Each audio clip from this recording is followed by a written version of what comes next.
EAGLES, Eagles.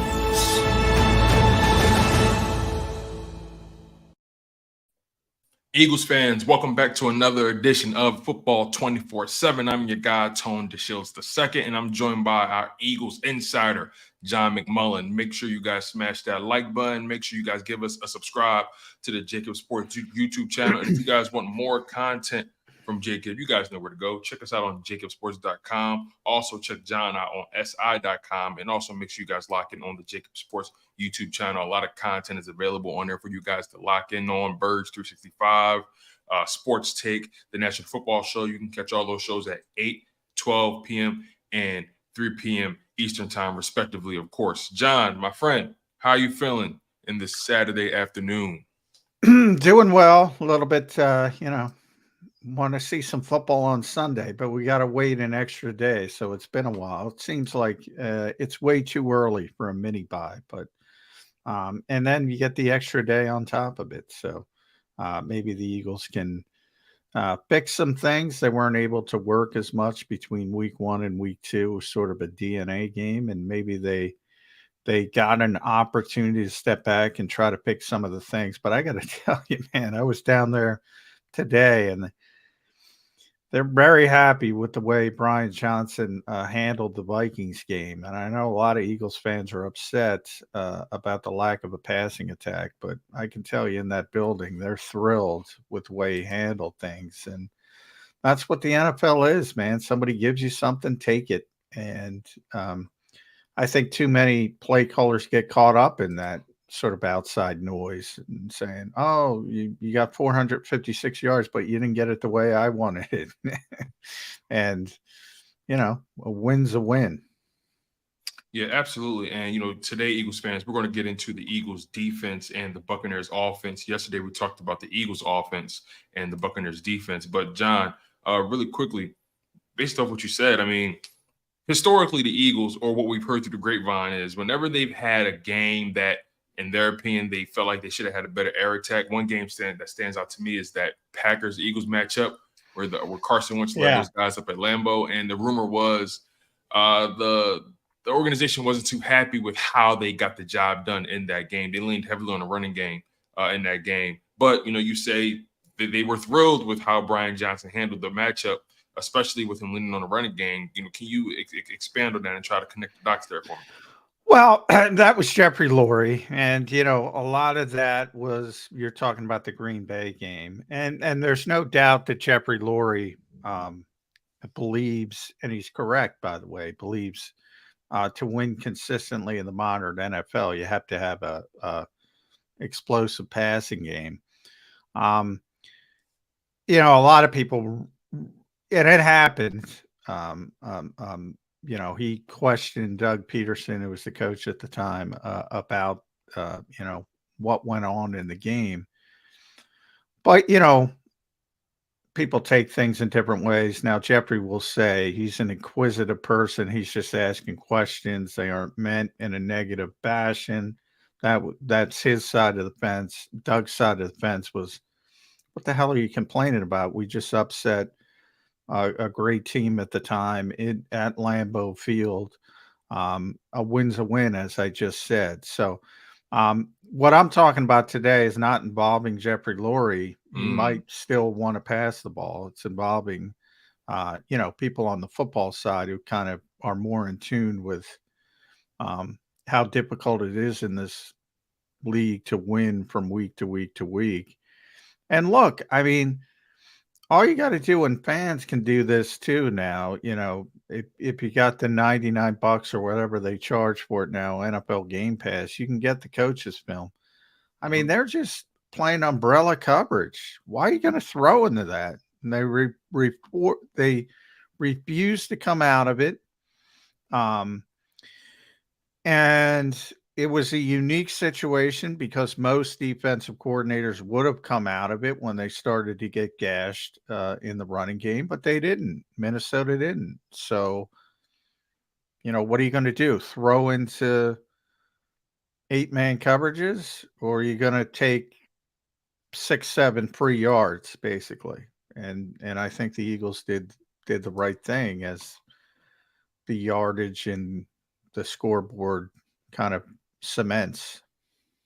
Yeah, I would agree with that. I think, again, we spoke about this yesterday briefly. I think it's a positive sign to see Brian Johnson truly understand the pulse of a game. You always say it all the time, right? And I learned this from you. Games take on an identity. Games have a complexion about them, right? And you're not going to approach every matchup necessarily the same. And even when you have a game plan, most of the time, the game plan doesn't necessarily go according to plan. Injuries happen. The other team may do something that you didn't anticipate, so on and so forth. So you have to be able to respond to the pulse, to the overall timbre of the football game. And I think that's what stood out the most about Brian Johnson in week 2. Week 1 seemed like he kind of was trying to, impose his will. Week 2, he came back to the drawing board and said, you know what, this is what they're giving me. This is how I'm going to respond. And I think that's a step in a positive direction for the Eagles offense in particular. Yeah, I was told they ran 15 consecutive inside zones at one point,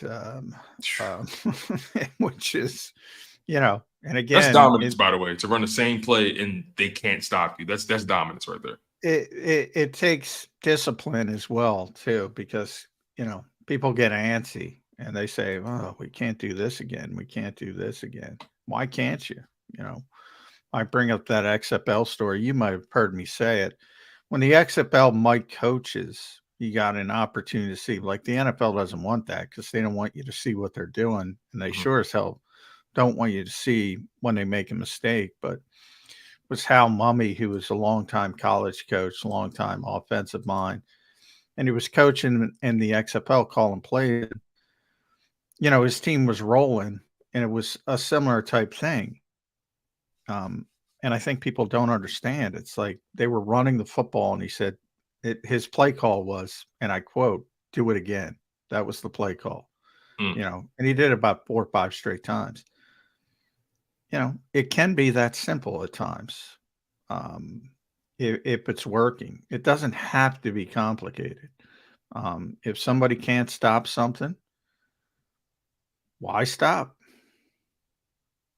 Yeah, you're right. I mean, I think that's just where we are right now. Everything has to look sexy. We're in that age where how things look. People care more about how things look than actually care more about than what it actually is. But what I want to talk to you about today is the Eagles defense and the Buccaneers offense. Like I said earlier, Eagles fans, we touched on the Eagles offense and their struggles and how they could potentially bounce back against this Buccaneers defense and what the potential game plan may look like. Let's flip to the other side of the ball with the Eagles defense now. Some key players on that side that I'm going to be paying close attention to, obviously Sean Desai and his play calling, but Darius Slade, Bradbury, those two guys have a tall task ahead of them this week, facing up against Mike Evans and Chris Godwin. Those two are some of the most electrifying wide receivers in the NFL. Chris Godwin is the speedster, the pure route runner. Mike Evans is the big body, 6'5", 230 wide receiver. He's always open, right? He can box you out. He can pretty much run every route in the route tree. And then also that Eagles D line, right? Can they get pressure on Baker Mayfield? It's going to be really interesting to see. And the Eagles have struggled against tight ends. Cade Otton, they've been trying to get him involved as well. So those are some of the key players on both sides of the ball for the Eagles and the Buccaneers. I guess for me, right, where I want to start, I want to start with the defensive line for the Eagles because they've been dominant against the run through 2 games, only giving up 76 rushing yards in week 1, 28 rushing yards in week 2. Granted, Vikings have no running game, The Patriots, they historically have had a running game. So I want to make sure the Eagles get their credit, with limiting them to 76 yards. But the Buccaneers, they're a team their running game is starting to come alive. Week 1, they only had 73 rushing yards, but then in week 2 against the Bears, 120 rushing yards. I'm curious to know what's your thoughts on this Eagles defensive line and the impact that they have to make, in particular in the running game. Well, yeah, I mean, it's been much improved in a small sample size, as you mentioned. The Vikings are really struggling to the point that they already made a trade for Cam Akers. That's how bad they're struggling. So maybe you throw that out. But as you mentioned, New England is a little bit better, and they did a good job there. So you've certainly seen an improvement from Jordan Davis, and I think that's been most notable. And the linebackers, for all the criticism they get, they've done pretty well in the run game. Nakobe in week 1, I thought, struggled in the passing game, but I thought he was really good in run support. I think Nicholas Morrow held up pretty well. Now, again, it's tough to tell against the Vikings because they got, poor Alexander Madison. As soon as he touched the football, it was really the disruption of the defensive front. So, the positive for the Eagles this week is it shapes up well on paper. The running game is not a strength of the Bucs. The Bucs, the last time Eagles fans saw them when they were a really Super Bowl level team contender. Ryan Jensen was out there, one of the best centers in football. His career is now in jeopardy because of an injury. He's not going to play for this entire season. Right. They had 2 really good guards. Both are gone now. Tristan Wirfs is one of the best tackles. They've moved him from right tackle to left tackle. So it's not nearly the same offensive line, which was one of the best in football back in 2021 when the Eagles played them twice. And the Eagles should be able to take advantage of that. I think that's, typically it's going to be that every week. The Eagles defensive front is going to have an advantage over the opposing offensive line. But that's been the one theme throughout these first 3 games. Bad offensive line, bad offensive line, bad offensive line, with the exception of, Tristan Wirfs. And last week was Brian O'Neill. You can have 1 or 2. But the Eagles are going to take advantage of weak spots, and there's plenty of weak spots. So I like that matchup for the Eagles. And I think I say it all the time. If you can't block people, you can't play offense. So it's going to start there for the Eagles. Yeah, it's interesting, right? Like you said, back-to-back weeks, they played up against mediocre to subpar offensive lines. This week is going to be pretty much the same thing. But the Eagles haven't really, and again, I know you have a very strained relationship with the sack stat, right? But the Eagles, they've only been able to put up 4 sacks over the past couple of weeks when you would expect them to actually get to the quarterback a little bit more, knowing what we know about those opposing offensive lines. But they have been getting a lot of pressures and a lot of hurries. And you've seen the impact of it, with them forcing turnovers and so on and so forth over the past couple of weeks. But again, the pass rush has kind of been not as dominant as we thought it would be, right? What's been your thoughts on the Eagles pass rush over the past couple of weeks? Every bit as dominant as it was last year. Every bit. Maybe even a little bit better. Yeah. And to be fair to them, they started slow last year as well. They didn't really break out into that week. Because to get sacks, and Jody gets mad at me, I don't give a flying what about sacks. Sacks are going to come when you have quarterbacks who hold on to the football. When you don't, you're not going to get sacks. Mac Jones was getting the football out really, really quickly. Kirk Cousins is not known for getting the ball out quickly, but he got it out quickly for him.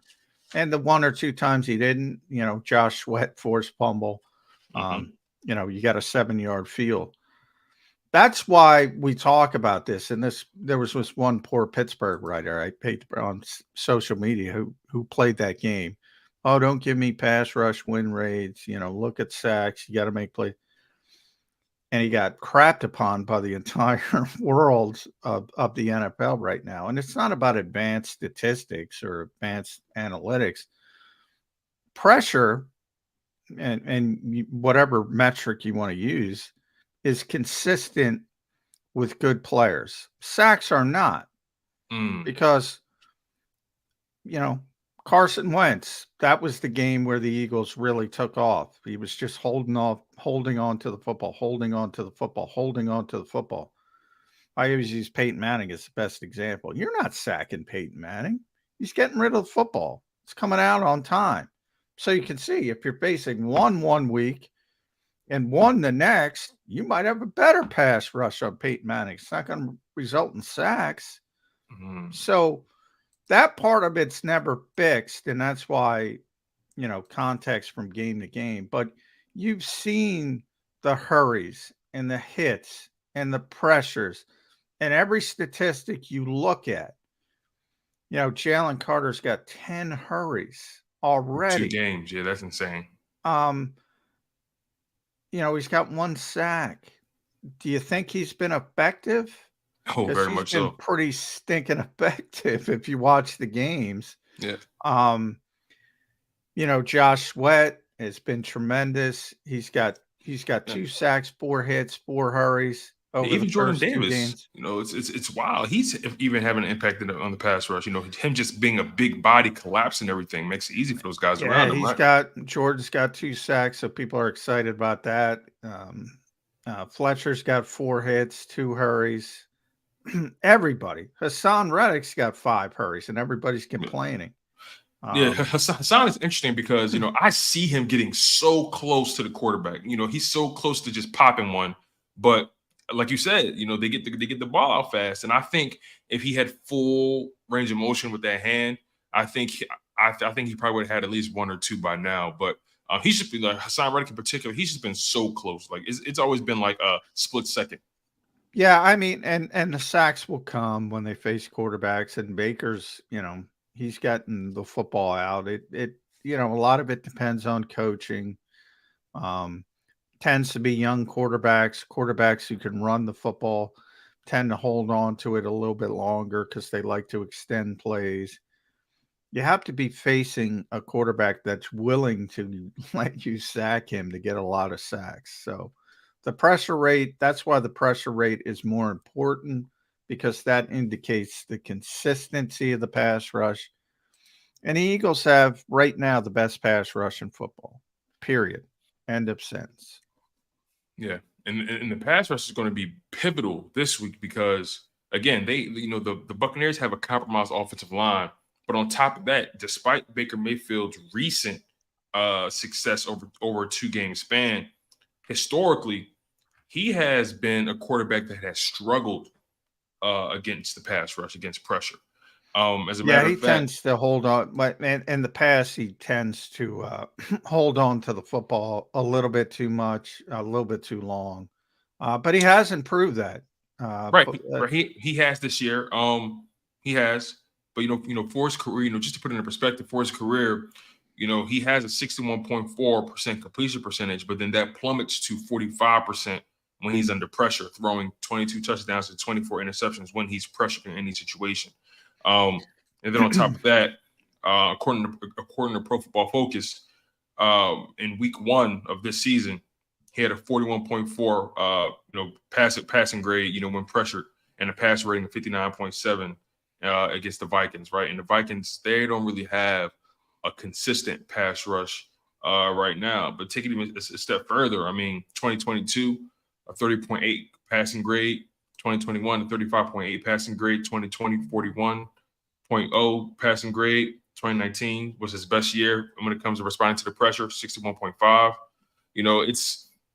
He just historically, Baker Mayfield to me has always been that quarterback where, he has like a stretch where he looks like he can do the job without fail, but then he just falls off this proverbial cliff. He's always been his highs and his valleys have been always, very far from each other.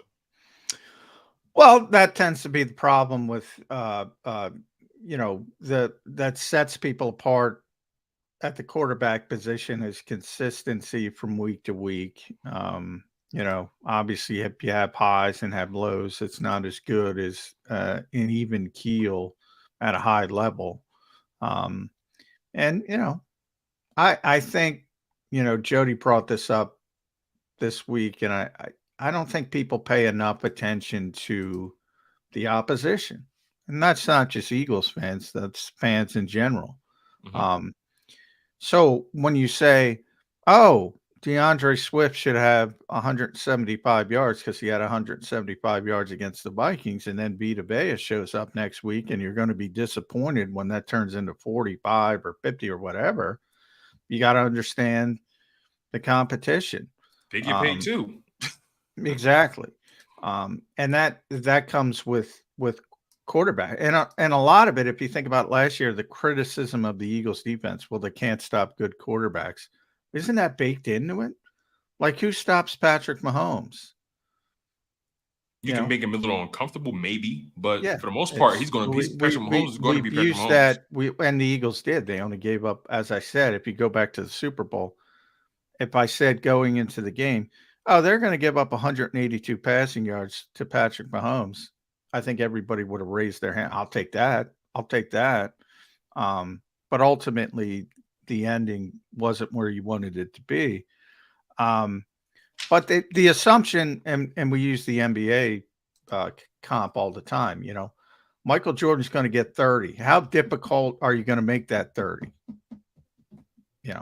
When you face great players, they're going to do some things. But do you make it harder for them? That's kind of the goal. And every team in the NFL has great players. That's why I say last week it was the exact opposite. That's why I'm so interested. This week you have Tristan Wirfs at left tackle, right? Mm-hmm. So Josh Sweat has tough duty this week. That's one of the top 5 tackles in pro football. Tristan Wirfs, great player, all pro level player. Last week I mentioned Hassan Reddick had the tough duty. He had to go up against Brian O'Neill. Still got some things done. Meanwhile, Josh got to go up against a backup because Christian Darrisaw was hurt, and he took advantage of it. That's what you're supposed to do. Right. But don't expect it this week. If he gets one play here, one play there, because he's up against an all-pro, don't expect him to do what he does against a backup left tackle when he's playing it on all-pro left. It doesn't make sense. Yeah, I mean, ultimately you're right. It's just because someone ran up against the big bad wolf doesn't necessarily make them, one of the worst edge rushers, in the league, right? At the end of the day, when two forces collide, the stronger force will ultimately prevail. So, I mean, you're right. At the end of the day, it's all about matchups. And if Josh Sweat is going up against an all-pro, then what do you expect to happen? I mean, you can't. The reality is, just because he's an Eagle doesn't mean he's going to dominate everyone in front of him. Well, Josh is a really good player. I expect him to make a player too, but he's not going to dominate. He's not going to dominate the way he did last week because he's playing a whole different class of player. Now, Luke, you mentioned Cade Otton. This is the first time the Eagles haven't played a really good tight end. So, the linebackers and safeties are going to look a little better when they're chasing around Hunter Henry and TJ Hawkinson. That's tough duty, as JG used to say. There's certain, and that's every team's got good players. And with the Bucs offense, it's as you mentioned, it's Mike Evans, it's Chris Godwin, it's Tristan Wirfs. But guess what? Usually you're playing offenses with more than that. So it's still a good matchup for the Eagles. Yeah, absolutely. One part of the game that I think is going to really tell a lot, and we spoke about it yesterday for the Eagles offense, but for the Eagles defense, again, situational football, that's what the Eagles pride themselves on, but situational football hasn't really been at its best over the past couple weeks. They're going to have to improve in that regard. On offense, the Buccaneers, they're 43% on third down. The Eagles defense, they're allowing teams to convert third downs on a 44% clip. So that's right on par with what the Buccaneers do. I think the Eagles need to improve vastly on third down when it comes to their defense. I see a team that's inconsistent. They have a hard time getting off the field. I understand the way they play defense. They want to limit points and not necessarily limit yards. But, there's going to be key moments in this game where that defense has to step up. Speak on the Eagles' performance on third down and your perspective on it and how you felt about how they, got the job done or maybe not gotten the job done on third down on defense. Well, they had to persevere a lot last week. You come into the game without two starters, James Bradbury on the back end and Reed Blankenship. And then you lose another in Avonte Maddox. So you sort of had to persevere through that game. And they gave up whatever it was, 364 passing yards. They gave up 4 touchdowns. They're 32nd in the league right now and giving up touchdown passes. Part of that is because they've been playing from the lead, which is good. Part of that is because they can't really deal with good receivers if the pass rush doesn't get home, which isn't good. Now that should improve a little bit with Bradbury coming back, and Reed coming back. But you're not going to have Avonte Maddox. We've been talking about that nickel position all week. Looks like the Eagles are going to piecemeal it. It's going to be some Goodrich. If Mike Evans goes in there, it's probably going to be Bradbury. You might even see some Sidney Brown in the slot, so get ready for that. They got some issues on the back end to the point where you look at this defense, and it's become more of a Jim Schwartz defense. Jim used to say the defensive line is the engine of his defense, and he had a great defensive line here. You see what he's doing in Cleveland with that defensive line. Eagles defensive line, defensive front, I call it because I'm talking about the edge players as well. They have to carry this defense because the back end is going to get hurt if you're letting good quarterbacks have time and throw the football. Yeah, you're right. I mean, you brought it up, missing Avonte Maddox in that slot is going to be a huge loss for them. But then Mike Evans, Chris Godwin, against those two guys are two of the best, at their position respectively. And, I'm curious to know a guy like Sean Desai, right? Knowing Evans put up 171 yards, 6 catches, a touchdown last week, how dominant he is. He looks like he looks like a man on a mission. What wrinkles could Sean Desai add to the defense to limit the damage that's being done in the passing game? Well, we know this defense by now. We should know it. It's not going to change. I mean, it's they do what they do, and it's going to be a lot of mixing up coverages. The goal is to make the quarterback wait that split second, spin off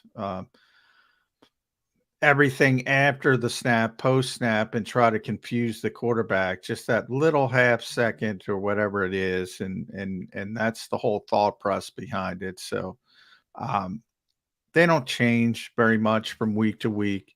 And it's one of the things I'm not a big fan of, to be honest. I think too many people play this defense. I've seen it before with Tony Dungy in the cover 2. Then it was Seattle, Pete Carroll in the cover 3. Now it's the Vic Fangio defense. I think there's a tipping point. I think we've already reached that tipping point. I think quarterbacks see it too much. And now they've begun to get the advantage. That's my personal belief. But if you're looking for these massive changes from week to week, you're not going to get them. It is what it is. You really hit this scheme, John. I mean, it now, hey, believe me, I got people who swear by it and try to convince me all the time. And I say, well, it's built in. It's built into the defense. You can do all these different things. And they do. They play cover 2 and cover 3 and quarters coverage and cover 8. And there's a million different things they can do. But It's basically you default, and it's easy to say that. It's similar to offenses and manufactured touches. It's easy to say that in the off season, and then when the real bullets are firing, you only got 40 seconds to make a decision. You keep defaulting to the same coverages over and over again. Quarterbacks are not stupid. They've seen it 150 times. 152nd time they're going to get fooled. Maybe a bad quarterback, not a good quarterback. And you saw it, and that's what people criticized the Eagles defense for last year. Good quarterbacks, right? It's easy for those guys. That the biggest problem people like Patrick Mahomes have against this defense, or top tier quarterbacks, whoever, insert name. The biggest problem is getting frustrated because you try to keep everything in front of you. You try to rally up, you try to tackle, and they by nature want to push the football down the field a little bit. And that's your hope, that somebody's going to make a mistake. But the smart ones just say, all right, similar to what I said about Brian Johnson in the running game. That's where you're giving me. All right, I'll take the 7 yards in front of you and just, matriculate the ball down the field. Yeah, I'm not a big fan of this scheme. Oh, man, on that note, as we begin to close the show, John, I appreciate you as always for taking the time out to kick it with me, man. I really appreciate it. Anything you want to announce, anything you're working on, writing wise, article wise, what's coming up next for this Philadelphia Eagles schedule wise? Are they already en route to Tampa? When will you be leaving? Give us the deets on what's coming up next for you. The Eagles, Ophelia, a lot of plane cancellations today, as you can imagine. So a bunch of guys had their planes canceled today, but Eagles are leaving tomorrow. They'll obviously have a charter, so they'll be there. You don't have to worry about them. The rest of us to be determined. But yeah, they're done. They practiced today at the NovaCare Complex indoors, obviously. Today was a typical Friday, but the game's pushed back. So short practice. You'll get the final injury reports coming out soon, probably by 4-ish or so. I don't expect Wes Watkins to play. Everybody else should be good to go. I mentioned the nickel. It's going to be piecemeal. And I do think this is the game where the Eagles will try to get the passing attack. If the passing attack continues to struggle a little bit after this game, I think there's a problem, because the Eagles are well aware it's not going to be easy to run the football in this game. They are well aware of that. So the game planning is going in a different direction, and we'll see if they're successful or not. Yeah, three games in the NFL, that's considered a trend. So if they can't get that passing game going, we're going to have some issues going forward.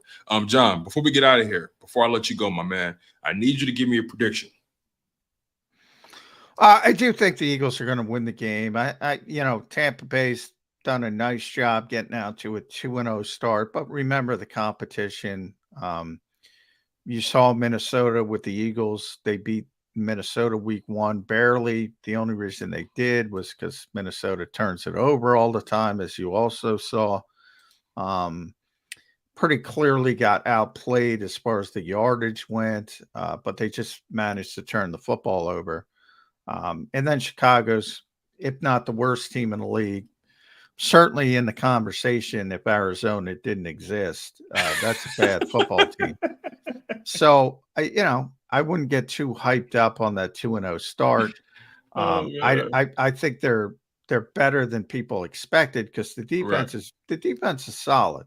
Right. But the offense has got a lot of work to do. I mean, their defense has limited teams 17 points in back-to-back weeks. Their defense is giving them opportunities. So the defense is very good. But even for the defense, I mean, Minnesota's a good offensive team. But again, when they turn it over 3 times, it limits the scoring opportunities. And they turned it over in the red zone.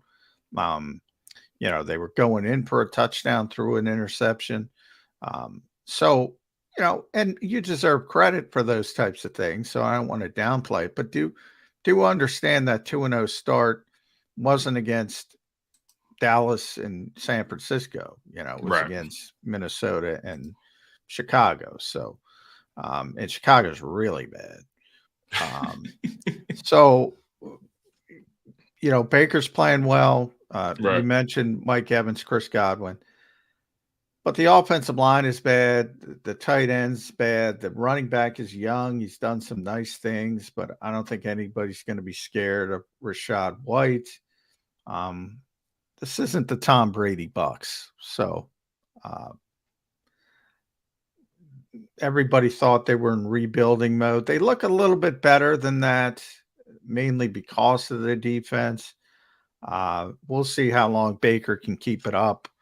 I don't think a lot of people have confidence in him playing at a high level on a consistent basis. And he's going to be running around because that Eagles pass rush is not going away. Despite the lack of sacks, it's not going away. Absolutely, man. John, I appreciate you, man. You know, if no one understands your humor, trust me, I do.